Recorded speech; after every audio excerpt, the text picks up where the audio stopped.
Hi, everybody.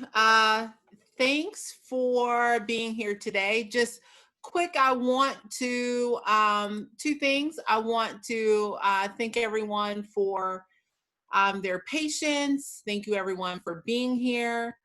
As some of you may know, we had someone, it appears, hacked into our Zoom room and showed a pretty violent video at the beginning. And we're not quite sure how that happened, but we were able to um, figure that out with some help from Sam Friedman and Chris Griffin in the Brown Center.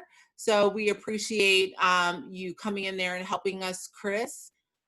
So our apologies. If you were in the room during that, we were pretty upset as well. So you'll notice that we took a little bit of time to accept people in the room very carefully. We often know with topics like this, not everyone wants to talk about racism. Not everybody wants to talk about how we can have racial healing and embrace social justice and move forward. But I believe in Stetson University, and I believe that we are in the midst of a beautiful civil rights movement. So, again, I want to thank everyone for being here, and we're going to get started.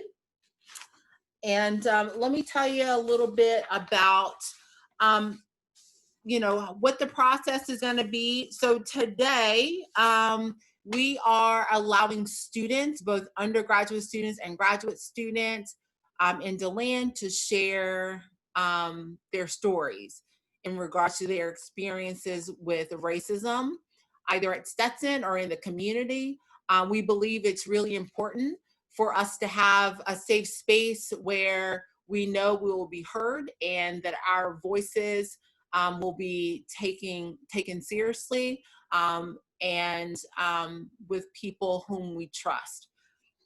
So that's the reason why those of us on the panel are here today. We both professionally and personally understand what positions we have been in, particularly in regards to discrimination. And we will be sharing stories that we have received anonymously from our Qualtrics link. We also have that Qualtrics link available in the chat as well. I just wanted to remind everyone of something that's incredibly important to me, and many people have heard me say this before, particularly our students.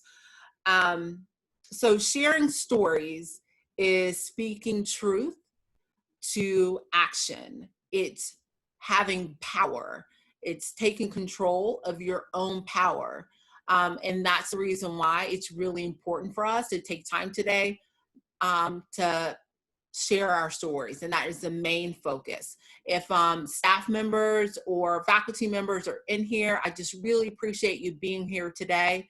And please know that our goal is for active listening. Students have asked for a very long time for us to come together and really hear their true stories and their struggles with racism on our campus. So this is a great opportunity for us to immerse ourselves and students utilizing this safe space and telling us their stories. So what I would like to do is I want to invite everyone else on the panel to introduce themselves. Again, I'll introduce myself. My name is Joanne Harris Duff. I'm the Director of Diversity and Inclusion, and I'm starting my 3rd year at Stetson. And Sam, if you could go next and let us, actually Kim, if you could go next and let us know what our guidelines are for the instruction, and then Sam, and then Amanda and Lindsay, that would be great. Absolutely. Good afternoon, everyone. Again, my name is Kim Tillis. I am the Associate Director of Student Development and Campus Vibrancy. We at Stetson and the Class Division believes in providing opportunities and spaces for the Stetson community to teach, learn, and express themselves in vulnerable and authentic ways. We accept and invite everyone to share freely, but as well, we value all voices. This is a space where we are focusing on students' past and present experiences and voices. We will not tolerate any form of disrespect. This includes, but not limited to, speaking when others are speaking or racial slurs addressed to anyone in the chat, verbally, or social media. If found responsible, students and guests will be removed from the conversation and students will be found in violation of the Community Standard Code of Conduct. In order to allow us to get to as many people as possible, while you are sharing your story, please keep your storytelling to 2 minutes. Remember, it is important to share this space. Also, the Quadrants link is still available for your input throughout the session. We encourage you to do this by 3:30 p.m. today. Now I'll give the floor to Sam. Hi everyone, my name is Sam Friedman. I'm the director of Hillel at Stetson, and I'm going to sort of be moderating. So you've probably noticed that you actually can't unmute yourself, you can't share the screen, you can't do anything like that. How this is going to work, we're all going to go through and we'll share the stories, and when it comes time for community stories, just send me a private message. So in the chat, you can scroll down to my name, press private message, and just send me a quick note and I'll add you to the list, and then I'll call you and I'll unmute you. And that's how that's going to go. And I'll turn it back over to Joanne.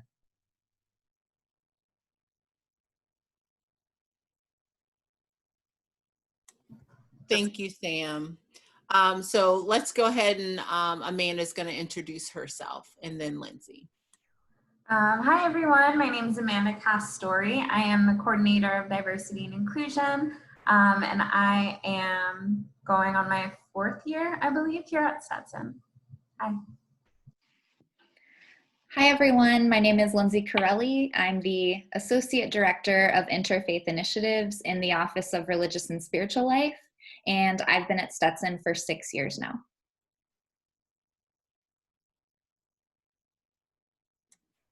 Thank you, everyone.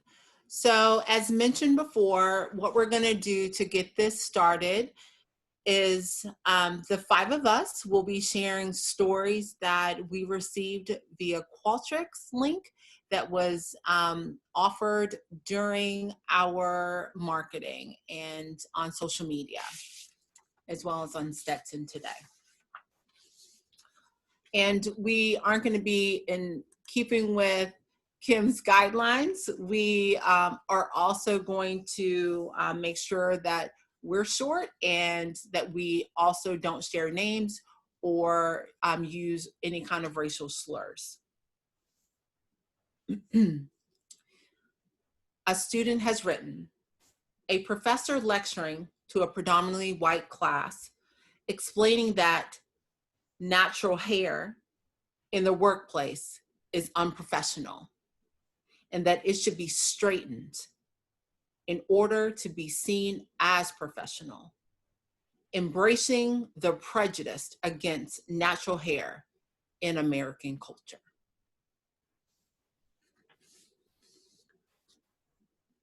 My professor cannot tell Black people apart. They have mixed up Black women in honors classes and mistaken first-year students with students on Senate and in class meetings. They have done this on multiple occasions, and when corrected, often has laughed at some part, making it seem that it is a silly mix of names. Lastly, I've lived almost my entire life in denial of my heritage as Native American. I've grown up in a community where people of color are shunned, subjected to hate, and various other forms of violence against people of color. I have been immersed in a community of Native American people. And this time, being from Cherokee descendants, it truly hurts my heart when people feel like they cannot embrace themselves safely and for who they really are.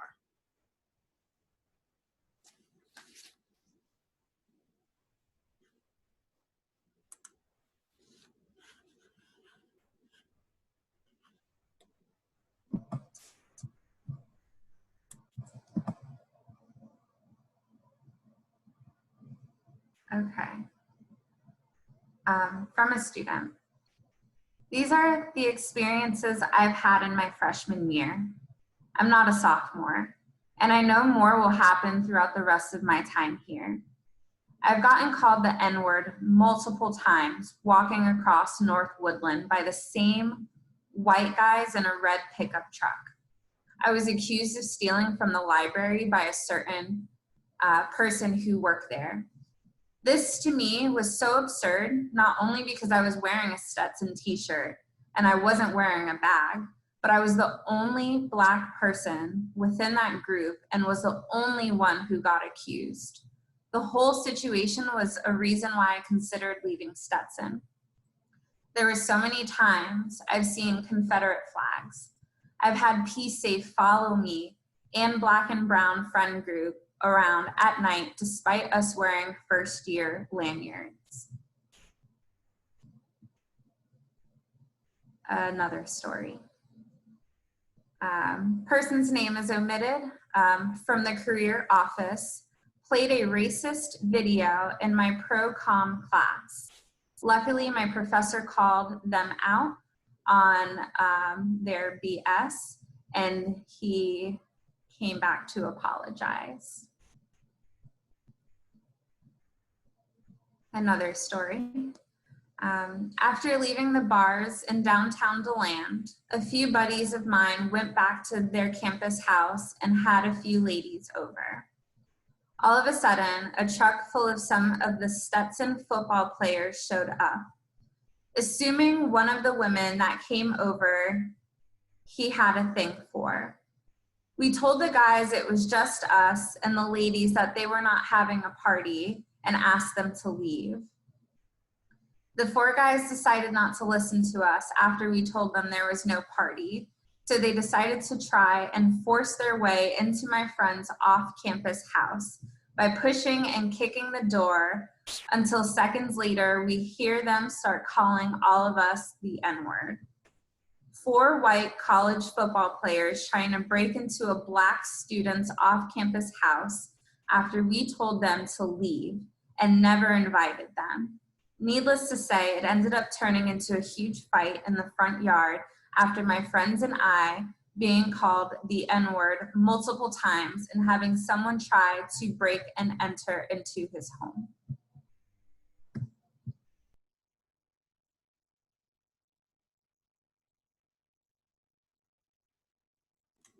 Kim? Okay. So a Black student leader reported that they were playing video games with a white student leader with several of their friends, and when something happened in the video game where the Black student won a virtual fight, the white student called the Black student the N-word, saying, "You killed me, N." The Black student and several friends in the room immediately came to the defense of the Black student who was called the racial slur. Another situation. A Black student was walking to the parking lot on campus to meet their parents when a group of white students in a car drove by yelling, "Hey, Ns," with laughter and sped past. My coach has made multiple insensitive remarks towards the African American team members. The coach tries to overcompensate her racial bias by saying things like, "I love all people. I have Black friends. I will marry and have kids with a Black man. We had gone to the athletics department directly and there's nothing done," said an alum. My freshman year, white frat boys threw spoons at me. They were driving past me in a car, metal spoons. I found out from a friend that throwing spoons is a racist game where white people throw spoons at Black people. I was just walking down Amelia Ave coming back from grocery shopping. I told P-Safe, but they just shrugged it off and didn't even file a report. When I went home for summer break, I looked into transferring and got into another university. A talk with my Black father gave me the strength I needed to return to Stetson. He told me that that if I transferred, I would let those boys allowed me to take my worth and dignity away. So I stayed. When I joined Greek life, I advocated for diversity and inclusion in my sorority and Greek life as a whole. I rose, but it shouldn't be like that. We shouldn't have to fight so hard to be given dignity and respect. And lastly, a professor told a Black student that they wouldn't get into medical school because of his previous white students failed to get an interview. The Black student had multiple pipeline programs and clinical experiences, while the white student had neither. He stated that the only reason the student could see themselves in the position was because they knew Black physicians, but that they would not succeed. This is just one of many experiences Black honor students have had with the director of the program.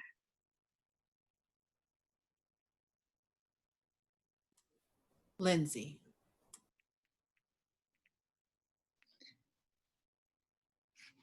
A story from a student. Stetson and my sorority ignored when a member did blackface and was reported. There were no repercussions, and she thought it was a joke. Might I add, it was on MLK Day.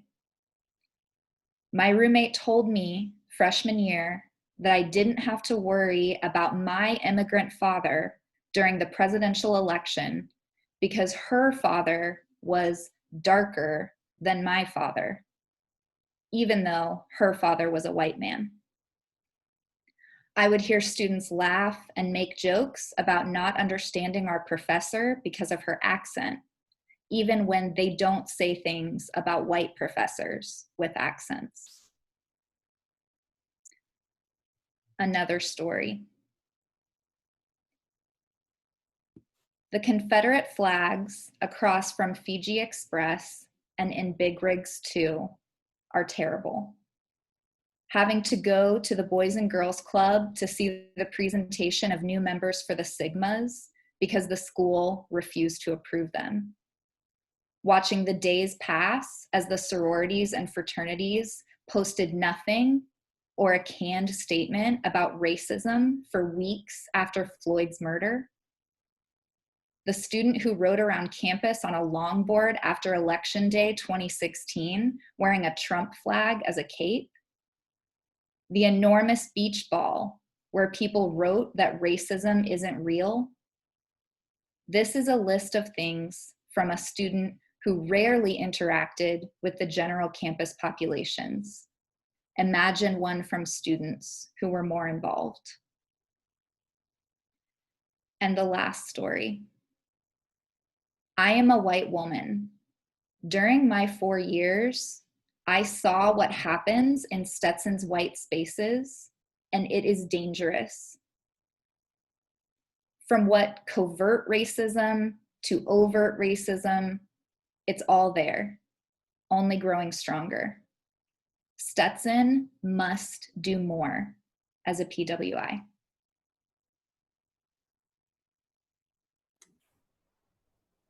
Sam. During the behind closed doors scenario exercises with resident assistants, an RA was playing the role of an immigrant in the United States and explaining why she should be a citizen, and her coworker was playing the role of the opposition to citizenship. These exercises are designed for RAs to practice confronting emergency and difficult situations they may face. A Stetson University staff member intervened, allegedly unknowing that the students were engaged in training, verbally interjected and expressed that opposition to immigrants entering the United States.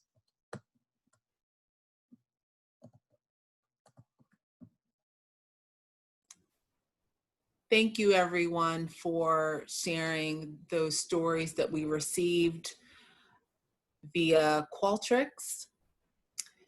I invite the students in the room to please share with us your stories. As a reminder, please send Sam a quick note that you would like to share, and he will unmute you. And if you could please introduce yourself and share your story with us. So far, the first request to speak is from Trinity Johnson. And we are fortunate that there are so many people here. I have to find you to unmute you. So. Hi, Trinity. Give me 1 second.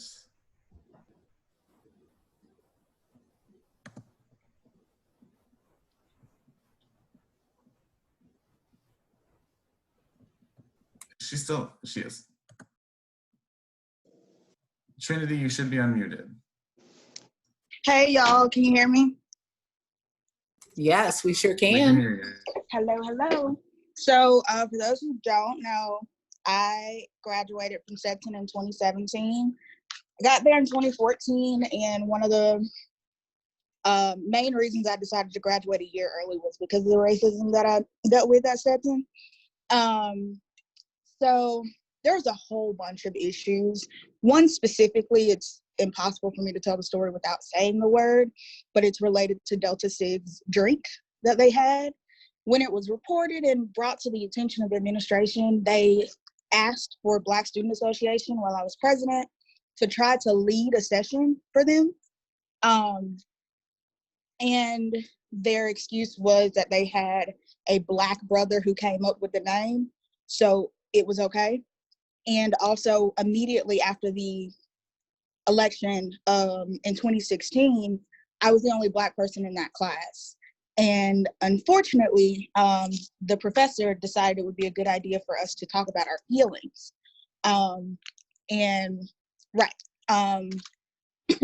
And instead of just continuing with class, well, we went around and it was all white women, and they essentially told me that I was overreacting for being upset.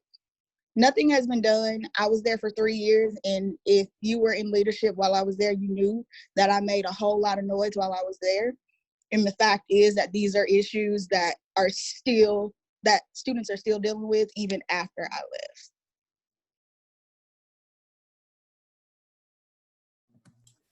Thank you, Trinity, for sharing. I really appreciate it. Next up, we have Abby Mutaganzi. And hi everyone. Hi, Abby. Okay, I got my 2-minute timer going. So I have a couple of stories. First of all, the story that Sam read about the RA, I was actually the RA in that situation, and I played the role of I guess the aggressor, the person who was saying like, the person who just was like not into diversity, right?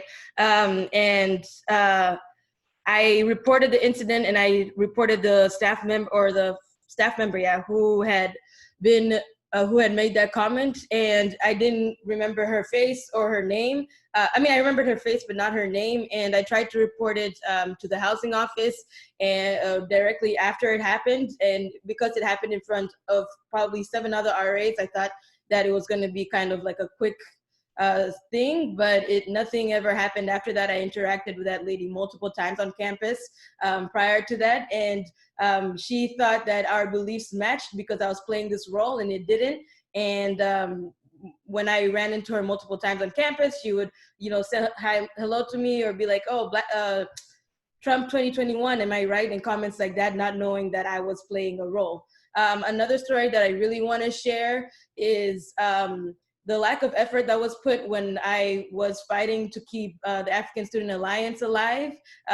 Being one of the very few active African students on campus, it really hurt me when Stetson didn't help fund or just aid in any way when it came to keeping ASA going. I remember feeling very overwhelmed and very not listened to at the time. And now that whole part of Stetson is gone. There's no evidence of ASA on campus, and that means that there's a lot of students who feel underappreciated and misrepresented. The last story I would want to share is when me and my 2 roommates went to Athens to attend a party that was posted on social media, and we ended up getting there, and we weren't allowed in because they did not know us. But then shortly after, there was a group of white girls that went in and introduced themselves to the host. So clearly the host didn't know them either, and they were able to be let inside the party. And I remember there were some white allies outside who said that they're not going to attend that event because we weren't able to enter it too. But the saddest part about that day was basically how used to it we were. We had to explain to the white allies who were not used to seeing this type of occurrence. They were so upset, and I remember having to be like, girl, this is everyday stuff, you know, this is we're used to this, you know. And then they explained to us the differences between their social life and my social life, and that was solely based on race. I spend most of my time at Stetson in the Office of Diversity and Inclusion because that's the only place I felt safe. It's the only place I felt heard. I used to try and avoid going to the Commons even freshman year because when someone interacted with me and realized that I was foreign, I didn't know what that was gonna bring. Yeah, I think my 2 minutes are up, but that's all I wanted to share, really. Thank you, Abby. It's nice to see your face. Thank you, Abby. Next up, we have Beth Eaton. Beth, I'm going to go ahead and unmute you. Hi, Beth. Hey, can you hear me? Yes, we can. Awesome. So I'm actually admin in public safety. I'm actually talking about, I have a biracial daughter, and which has a grandson. My grandson is 9 years old, and he is African American. And we were at downtown Sanford at a local restaurant that we usually would go to. And behind, actually in front of me, was a table full of people and same race as me, which I am white. And they just would not stop staring at us. It made me feel so uncomfortable because I knew they were looking like, why is my grandson with me? Because he would call me Nana, and he says that he loves me and stuff, and they just would not stop staring. And it was very upsetting that I didn't want to tell them to ruin their day. So later on, I explained it to everybody, explained it to my grandson what happened, so he knows, unfortunately, what we had to go through as well. Thank you, Beth, for sharing that. Sky, you're up next, so I'm going to go ahead and unmute you.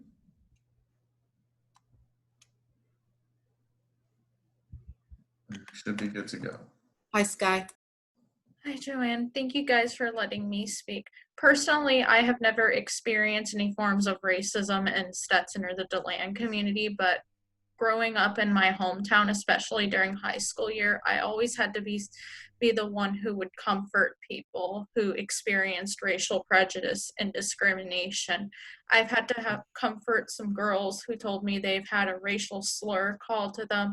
I had to comfort one who had an experience where one of her friends discriminated against her because they perceived her as a terrorist, and so many other experiences. And now because of this, I want to be an advocate for people that don't have a voice so that I can give these people the voices they deserve in society. Thank you so much, Joanne and Sam, and hope you all are doing well and have a good summer. Thank you, Sky. Thank you, Sky. Next up is Makiba, and I'm trying to find you. Hi, Makiba. There you are. All right, Makiba, you should be on. Can you hear me? Okay.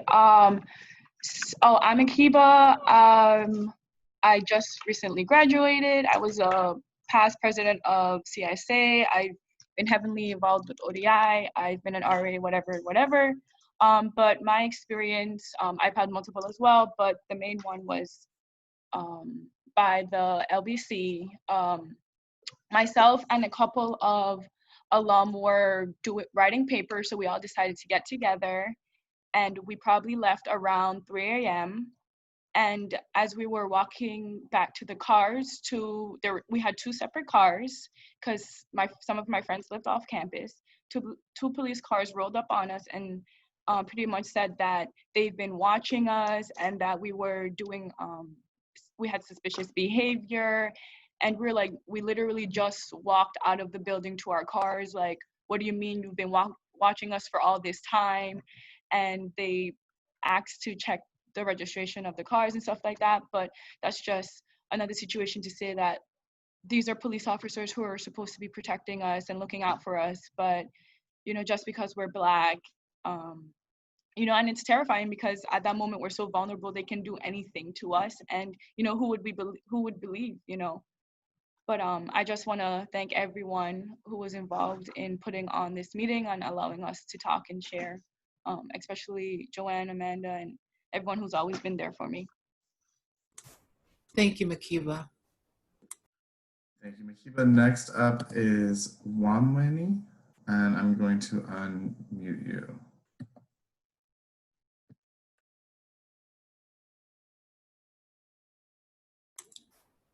Hi. I think you're unmuted at this point.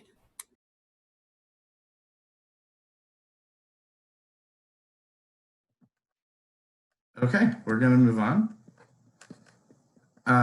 to Amanda. I know you had some stories that people had sent in. Hi. Yeah, we're receiving these stories in from Qualtrics, so we want to make sure that they are being read. So, all right. Story from a student. In one of my classes, my first year, we were discussing media messages, and a student showed a Dove commercial which had racist undertones. While most students shrugged it off, I stood firm in my position that it was offensive and was the only Black student in my class. The professor seemed to side with the majority of the class and did not acknowledge the harm done. Another story. Myself and a fellow Black students have gone to multiple parties downtown. One weekend, while waiting to get into Rewind, a group of white people who may not have been students but lived in DeLand began to yell at us and call us the N-word. There was one guy there that was more belligerent than the others. We went into Rewind and let it go. Later that night, myself and two other friends were walking back to my car. We all were women. On the way back to the car, the same white guy that was belligerent from earlier began to yell at us again, calling us, I'm gonna omit that word, and other rude comments.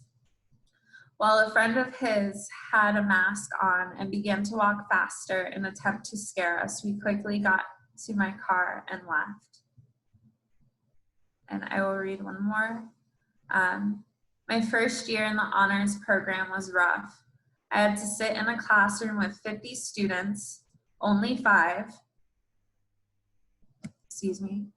myself included, were people of color, and discuss affirmative action. It was horrendous to hear white students' prejudicial views on Black students, while only 5 non-Black students sat in the classroom.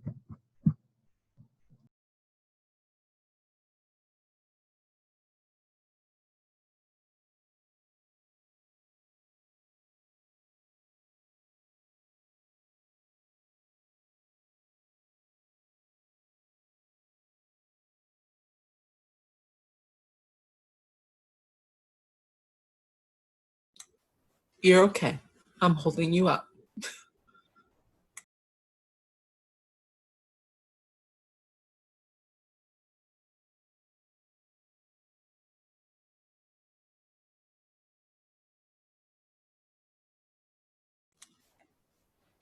Sam, do we have anyone else in the waiting room? The waiting room we do, but we're waiting on them to figure out who they are.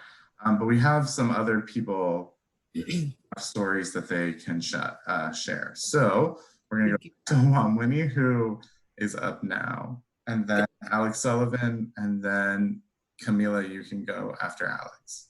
Perfect. So Wamwini, you are unmuted.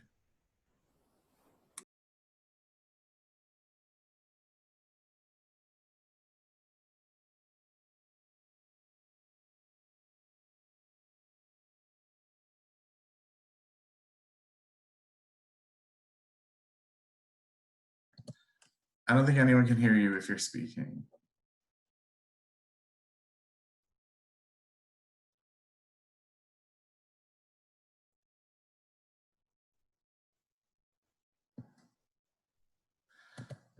Okay, so we're going to go on to Alex Sullivan. Let me find you, Alex, and then I'll unmute you.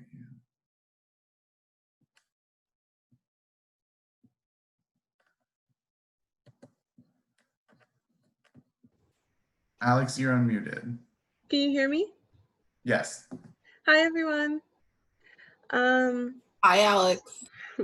So I graduated in 2017, and my story is about my final research project, my senior research project. So I chose to study, I was in the religious studies department, and I chose to study indigenous traditions, specifically like Northern Native American traditions. And I had my project denied twice because certain people on the staff insinuated that those traditions were not real religions, that they were not real religious traditions, and that they didn't really have a place in academia. And it went so far that I actually went to talk to a faculty member about it and present it in person, and he laughed in my face and still said no. The project was done. I was able to do it and focus on it through the petition of other faculty members, but certainly to be told as one of the only Black students in the religious studies program at the time, and the only person who wasn't doing their project on white Christianity, that my project was not worth anything, and that the people that I was studying was not worth anything. It was dehumanizing. Yeah.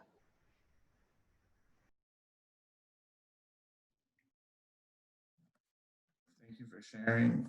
Camilla, you're up next. And you should be unmuted. Hi, everyone. I just want to say thank you so much for sharing your stories and your bravery. I was the one who started a thread on Twitter in which students could share their experiences, and I just, once again, really want to reiterate my appreciation for you all for being vocal. I have a couple experiences, and once again, I just want to reiterate that I am half white, so I do have that privilege.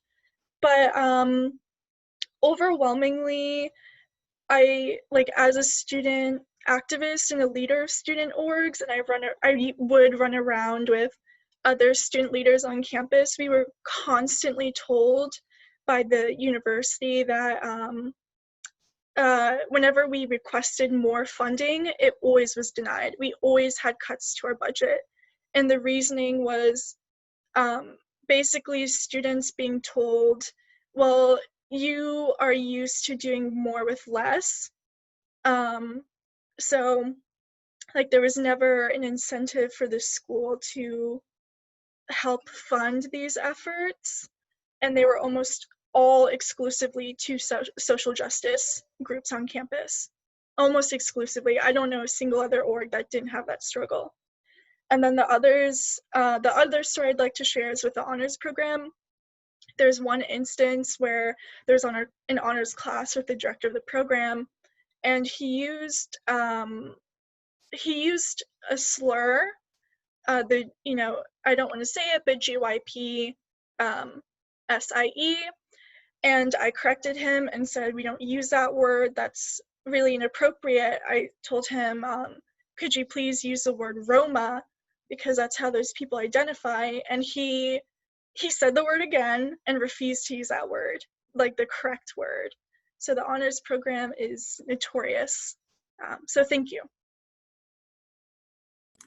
Thank you, Camila, very much.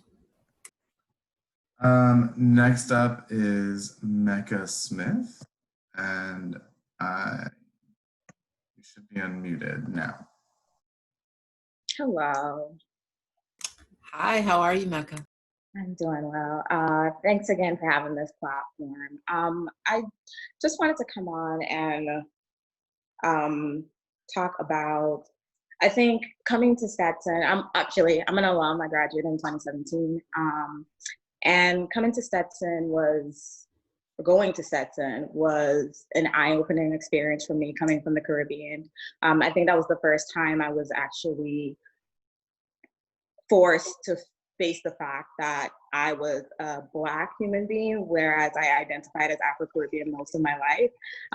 Black was a new identity that was kind of placed on me, and one that I willingly accept, I must say. But being at Stetson, I must say were a few individuals that stood out. Just to name a few, Dr. Coggins, Dr. Shankar Brown, Dr. Hancock, like those were key individuals that kept me going when there were times when I was just really questioning why was I even in America. And especially now that I'm on a track where I'm pursuing higher education as a career field, it was seeing faculty members of color literally cry under the tenure process at Stetson was one of the reasons why I got kind of impassioned to be a part of making a change in higher education. I really think higher education, systematically, it is very racist. And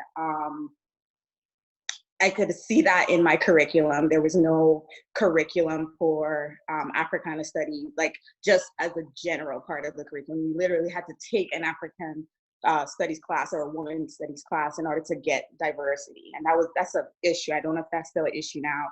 And then the last thing I'll say is being a part, I was vice president of 3 different organizations that were predominantly Black, being CSA being one, and Sigma Gamma Rho. And just to know that in the years that I left, like I'm not sure how long the chapter has been, there hasn't been any members in the chapter, but just to hear the girls text me and say, literally nobody, they don't have any support. Like all the work that we kind of put forward to make sure the organization stays in place.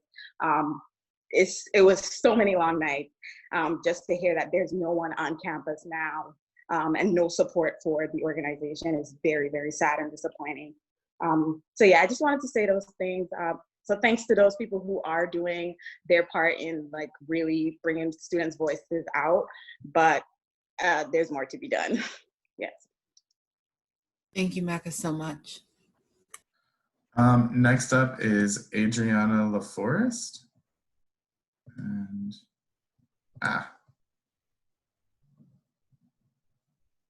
you should be unmuted, but I just lost you. So can you guys hear me? Yes. Hi, Adriana, we can hear you. Hi. So my story, like everyone else, is pretty similar. So I feel like a lot of the diverse students and minority students at Stetson find their home in organizations through the MSc, like CSA, BSA, and things like that. So I feel like, I don't know how that can be regulated, but I feel like we were targeted in the budget. Like, for example, CSA, we've raised over $8,000 a year trying to go to conferences and trying to show like other schools that Stetson CSA can compete and can put on events to bring awareness to Caribbean culture. And my final year at Stetson, we were denied our entire budget off of like a baseless punishment. We were told that we didn't follow the procedures to check out a Walmart card, and our punishment was no funding for that whole year. We went to the bylaws. I drafted an entire email stating the bylaws stated that SGA had to give us a formal warning. After the formal warning, then we'd be suspended from using the card. I brought that up to all the administration. They acknowledged that we were right. No funding. Decision stayed the way it was. So I feel like that's very targeted, and it was done on purpose. Like it was done to purposely disenfranchise our organization. And when other organizations like the Greeks and sororities have pizza nights with endless pizza, taco nights, all this stuff, and we can't even get like $200 to send our members to a conference, I feel like that shows where the values truly lied. And my voice is shaking because it still bothers me to this day, but I just think that's where we need to start. We need to start with the people in charge of granting our organizations funding, helping us put on our events. Because if they don't want to help, then what can we do? And that's my story. Thank you, Adriana. Next up is AJ Connage, and then we have some culture stories from Amanda, or from Lindsay and Kim. Hi, AJ. Hi, I'm a current student here at Stetson, and first off, I just want to say thank you for everyone sharing their experiences and their stories. I was a little afraid to talk about this due to the fact that I'm still involved in the current program. I'm a part of a athletics program here at Stetson, and it seems as if in order to maintain my spot on that current team, I have to obtain more skills than everyone else on the team. I know that doesn't seem like a big thing, but there are people on the team that have lower skill levels or same skill levels as myself, and I have been completely thrown aside for anything. The other girls, this current year, there was only four or five Black girls on the team, I believe, and aside from myself, the other four were lighter toned or mixed, and they're a little less confrontational, I guess I would say, or a little more reserved in terms of getting involved with talking to the coach or the other teammates. However, myself, I'm pretty vocal about what I believe and what I stand for, and if I don't feel right about things. And for this coach in the past to have had multiple microaggressions towards me, I felt, and for me to openly talk about it with her, I felt targeted when this past season she told her captain that she didn't, quote unquote, feel me on the team, which I didn't quite understand. When we talked about it, she told me it was a skill thing and that I would have to obtain 3 types of new skills by fall, which is a couple of months from now, in order to get on the team when there are girls on that team that don't have that skill at all, and they've been on the team longer than me. And it's just disheartening to me because I feel like I've always kind of been, quote unquote, too Black for certain organizations or certain programs, and for that program to be the only thing that I really have been involved in my entire life, like that sport, for example, has been the only thing that I've loved for a long time. I feel as if I'm forced to give it up because my coach feels that I don't fit in because of the way that I am or the way that I act, or that I'm too Black to be on the team. So yeah, I really needed to like get that off my chest because it's been bothering me all summer, and I'm not really sure what to do when we go back and how to go about approaching the entire situation. Because if I don't make the team officially and I come off bitter, it seems like, oh, she's upset because she didn't make the team, that's why she's saying all that. But even if I do make the team, I'm still on a team with people that disapprove of me. Yeah. Thank you, AJ. And I will reach out to you after this. So next we have the culture stories from Lindsay and Kim, and then we have Joanna White, and then Mom Winnie again.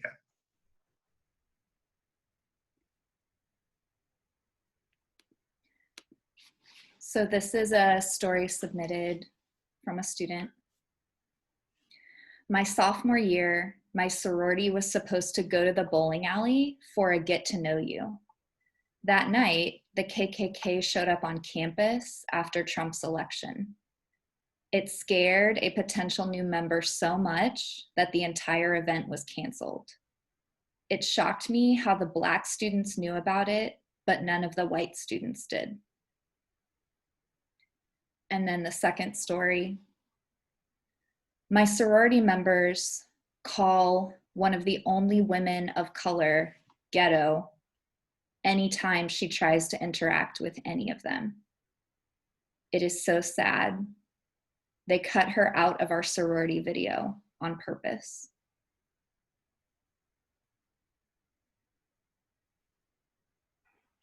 White students have accused me of only being at Stetson because of affirmative action. In my history or African American music junior seminar, my professor read the lyrics to a song we were analyzing and said the N-word multiple times in the song. Rather than just skipping over it, making all the Black African American students uncomfortable, he later went on to say, I'm going to skip that part. I think you can see why it was uncomfortable and most days hard to come to class as a Black woman attending a PWI that is supposed to study and, in a way, celebrate Black music and its history, but instead is doing the complete opposite. Might I add that it was instructed by one of the university's older Caucasian professors. Another situation. I went into the LBC to obtain information on the whereabouts of internship information. The gentleman that I talked to seemed irritable and seemed as if he didn't want to help me. He was snappy and gave me short answers. I thought he just had a bad day. However, when a white man came up behind me to ask the same exact questions, the man was more than willing to pull up the website and show the other student where to go, what to enter, etc. I had never experienced something like that in the LBC until then. Public safety employees made multiple racist comments during the Black Lives Matter protest in downtown DeLand.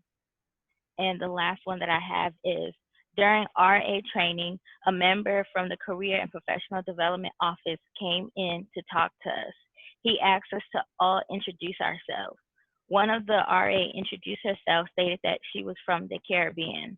The staff member responded by saying, "Oh, I can tell," and pointed at the RA grades. Microaggressions like these made it hard for us as RAs to do our job.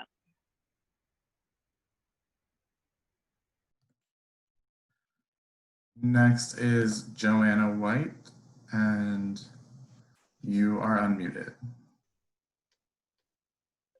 Okay, can everyone hear me? Yes, Joanna, we can hear you. Welcome. Thanks. So I was a political science student, and something important to note is that there are no African American professors in the political science department, at least when I was there. And one class I actually took was charismatic leaders, and we talked about Bull Connor and also Jesse Jackson. And one girl in the class, we were talking about the aspect of slavery. She constantly called it indentured servitude and kept on insinuating how slavery was a choice. And she kept going on, and it got to the point where I actually had to raise my hand, being one of the only 2 Black people in that class, and had to constantly correct her every single time. Another thing is that as being, well, when I was there, I was the vice president and president of Sigma Gamma Rho at one point, and dealing with administration was a nightmare, only because it felt like you were playing chess with checker pieces. Like, you had to know how to basically tone down your Blackness in order to get the support that you needed to get. And that was one of the hardest things to do, because it's like, you can't really talk about not getting the advertisement that you need, not getting the support that you need, not getting all of the things that you need, whereas you see all these other fraternities and sororities getting what they got. And when Phi Beta Sigma came on the campus, it became more of a us, BSA, and then we just have to support ourselves in a trifecta, because if we didn't support ourselves, nobody else would. So that's all I have to say. Thank you, Joanna. Next up is Wamini, and you should be unmuted. Okay, can everybody hear me now? Hi, Wamini, we can hear you. Okay, thank God. Hi, everybody. Yeah, I'm Wamini Shamambo. I graduated from Stetson in 2017. And just a little bit about me. I was a founder at Stetson University for the African Student Alliance, and honestly, that took so much work, so much time, and pretty much bringing into realization that's something I was really proud of, having been a student at Stetson. So when I did hear about it no longer being in existence, that definitely broke my heart. And, you know, I did talk to the people who were passed on to leadership, and they explained to me, and honestly, not being there's not much I could do about it. But my hope is that sometime in the future, you know, somebody else, some other African, just like I did, will find the courage within themselves to step up to leadership and say, hey, we want to get this into action and make things happen. But that's not what I wanted to talk about. I wanted to talk mainly about public safety and an instance I had. So just like somebody shared earlier, the Cross Cultural Center pretty much for me, all the time I was there at Stetson was my only safe space. I hang out there most of the time. I was an intern there, and even when I was studying and working, most times you'd find me in the Cross Cultural Center. But there was a time when they had to shorten the hours due to some instances that happened, some things that happened in the Tri-C, and well, they shortened the hours, making it close around 1 a.m. So that means I'd have to go study someplace else on campus. And well, there was this one time I called public safety for a ride because I lived at Stetson Cove, and it being so late at night, I did not really feel safe having to walk all the way from campus down to Stetson Cove. So I did call public safety, and next thing I know, I see an officer comes and he's walking. So I'm like, well, I wasn't feeling so well that night. I'm like, okay, is there a car? Is there a go-kart? And he's talked about the car being broken down or something like that. I was like, okay, what about the go-kart? You know, can we just ride in that? He's like, nope, I'll just walk you there. I'm like, I'm not feeling so well and I'm not gonna walk. And he looked at me and he's like, well, that's your prerogative. And he walked away. So lucky enough, there was another student who was there, and she happened to have witnessed it while she was backing out of the parking lot at Shadow. And she called me over to her car and she talked to me, and she's the one who offered to drive me all the way back to my apartment. And, you know, later on, another public safety officer who I was close with, he's the only one I ever talked with or would laugh with. He came to me and he told me about what happened. And he said public safety was actually betting on me that night, knowing that I often call them for rides, and saying that, you know, they were betting on who would actually not really help me in that case. And the car was not actually broken. The public safety car was actually working, and he told me I should file a report. And if anything, like, you know, he was there to back me up and support me and speak on my behalf to let them know that, hey, you know, the other officers did not want to help me in that moment. So I did file a report, and honestly, it wasn't until after I graduated, literally last year, I received an email in my Stetson email letting me know, checking back up with me about that case. I'm like, they had to wait until after I graduated and all this was over for the school to reach out to me and find out what really happened that night after I'd filed a report. By that time, I'm like, you know what? I don't really care about this anymore. But that was what was really upsetting. So moving forward, honestly, I never really trusted public safety. I would not contact them for help or anything else, because like I said, I didn't feel safe with them anymore. So yeah, that's all I had to share. Thank you. Oh, thank you very much for sharing that, very much. Amanda is up next with some of their Qualtrics stories, and then we only have a few minutes left. So if anybody else wants to share, just send me a quick message and I'll add you to the queue. All right, y'all. From a student. I was at a McDonald's drive-thru with my sister when the people behind us drove past us while we checked our food order before leaving. Before I write what they did, you should know that I am of Puerto Rican descent, and that was all they saw in my sister's car from a small flag and words they had to see while they were behind. Now, when they passed our car, they said some stupid words. Now that I think about it, I have forgotten. When I think back on that day, I remember that I told my sister that they wouldn't have said that if they looked at us, because we have lived in Florida long enough that our pigmentation was pretty Caucasian. On the other hand, I won't be able to forget the fear I felt, because that was the first time I ever experienced being judged by being Hispanic. I shoved it off and laughed with my sister, ridiculing them for being stupid boys, but never really stopped being scared because of the ideology that the president was presenting. Even though I get scared that something will happen, I always disclose that I'm Puerto Rican, even though I have been in the US for almost all of my life. Thank you for reading or listening to my story. You're welcome. She remembers now what they said. It was go back to where you came from. Another story, being called a white racist by those that don't know you, your background, or life's experiences is equally as hurtful and evil as being called a derogative name merely based on one's skin color. Deciding on one's stance on diversity and inclusivity based on a single glance, interaction, or situation is in itself racist.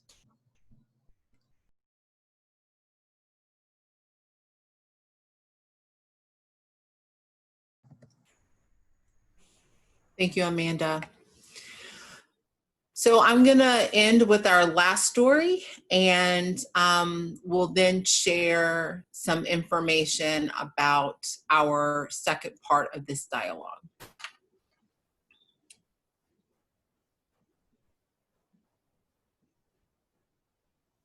I'm actually gonna end with two. I have two stories here. This is from a student. I reported my professor for utilizing racist language while discussing language, communication, and the meanings of words. And the topic segued into the N-word. The professor repeatedly said the N-word. And finally, when myself and another student raised our hands and asked, please do not say the N-word, the professor merely said, I'm repeating it, not calling anyone that.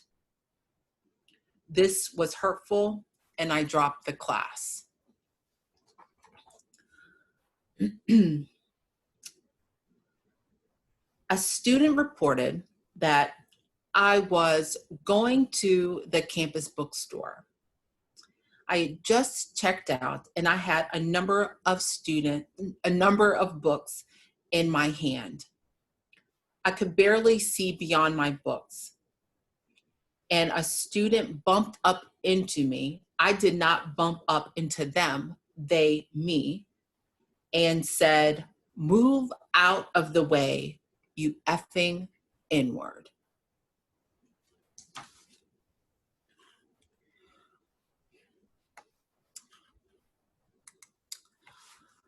I want to end by thanking everyone for being incredibly brave and incredibly vulnerable. I want to remind people that everyone here on this panel is an advocate for you. Everyone who spoke, I really appreciate you being vulnerable again and sharing.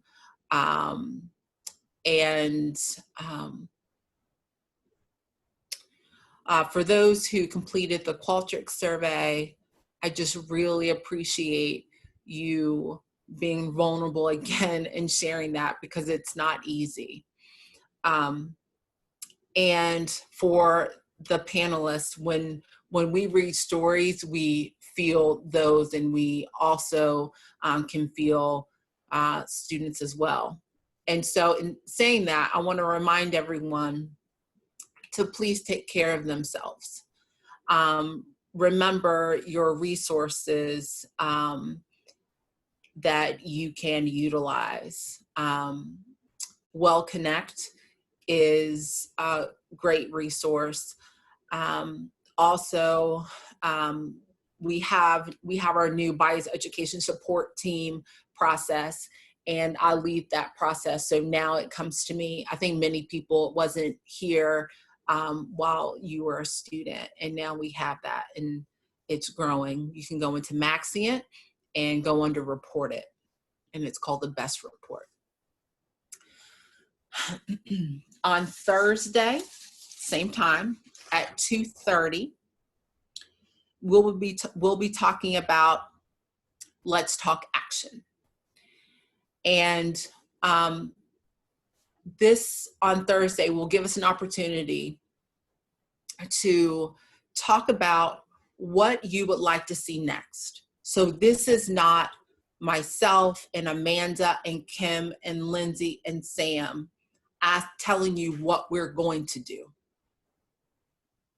This is what alums and students would like to see from Stetson University do next, based on what we've heard today and the numerous stories that have not been shared today, but I know are deeply rooted in who we are. So on Thursday, I encourage you to go to the Qualtrics link that you can find in Stetson Today, also on social media, both on Instagram and on Facebook, on the ODI pages and Hillel and Religious and Spiritual Life. We really encourage you to join us again. And even if you're not quite sure exactly what you want, but you know nuggets of what you would like to see, we can help you figure that out. I think that students have been working very long and very hard.